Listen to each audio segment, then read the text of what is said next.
That morning, Tom Whitaker, the sheriff of Willow Creek, was sitting at Millie's diner sipping his coffee. Suddenly, a strange woman walked by. She was tall, wearing a gray suit, walking confidently, but something about her felt out of place in the town. She didn't look toward Tom, but he couldn't help but notice her. A vague sense of unease filled his mind. This was a small town where everyone knew each other and strangers were easily spotted. But this woman was different. Tom set his coffee cup down and watched as she passed the old courthouse. After a moment, he decided to follow her. He opened his car door and walked toward her. As he got closer, Tom said in a calm tone, "Excuse me, may I ask what brings you here?" The woman stopped and turned to look at him.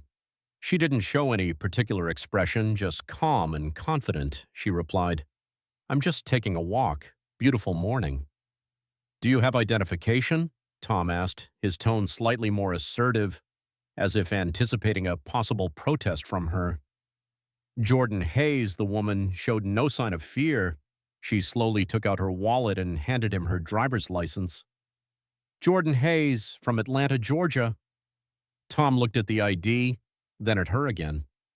Something didn't feel right. She wasn't afraid.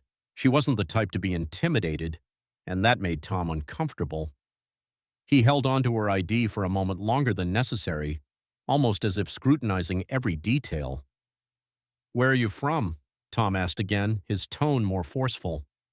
"As I said, I'm just passing through. Nothing special," Jordan replied, her voice still calm, showing no sign of worry.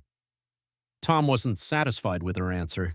He repeated, "You don't see a problem with me asking to see your ID?"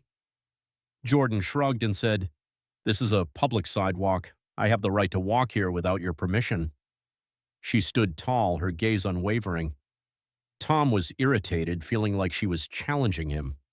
He opened his car door and stepped out, his hand resting on his holster. "Ma'am, I need to see your ID. You don't have the right to refuse," he said, stepping closer, his face full of intimidation.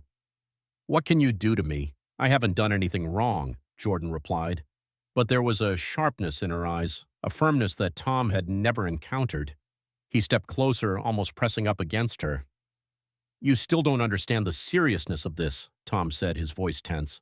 "I need you to show me your ID now."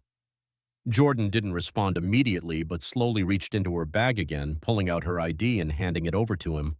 But this time, her eyes locked onto his, unafraid, unbowed. "Thank you," Tom muttered, handing her ID back, but he still didn't back away. Jordan took the ID, but she didn't hurry to leave. "Do you find something wrong with me? I'm just an ordinary person passing through." Tom stood there, silent. A feeling of unease rose within him, but he couldn't explain it. He felt like she was challenging him, and that made him unable to let her go. She wasn't afraid of him.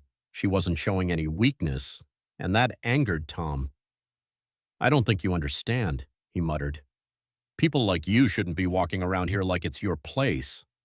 Tom said this without realizing that he had crossed a line. Jordan paused for a moment, hearing his words. She didn't turn around, didn't react, but inside her, anger began to swell. She paused briefly, then continued walking. "You'll remember this," she said softly, not looking back. Her footsteps remained steady, without hesitation. Tom watched her, feeling humiliated. That night, the video of their exchange spread widely. The clip, filmed from a second-floor window at Sycamore Hardware, had no sound, but it was enough to highlight the tension between an authoritative sheriff and a calm, resolute woman. In the final moments, as Jordan turned to walk away, Tom's words echoed like a final statement.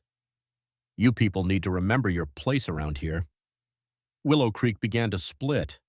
Half of the people supported Tom, saying he was just doing his job. The other half was shocked, as longtime residents began to realize that something had changed. They started asking themselves whether Tom was really in the right. Was what he said the truth? Jordan had no idea that the video had been uploaded until she reached a diner several miles out of town.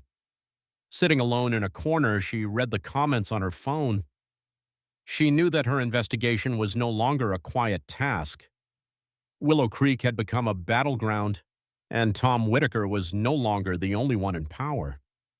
3 days later, Jordan received a summons to attend a community hearing regarding her behavior in the exchange with the sheriff. Everyone in town came, from those who admired Tom to those who doubted him. But no one knew that Jordan had prepared for this confrontation. She entered the hearing like a warrior. When she took the stand, Jordan didn't rush. She simply summarized the conversation between her and Tom. At the end, she pulled out her federal ID badge, exposing the truth about her purpose in Willow Creek. The town was shocked when Jordan publicly revealed she was a federal agent from the Department of Homeland Security.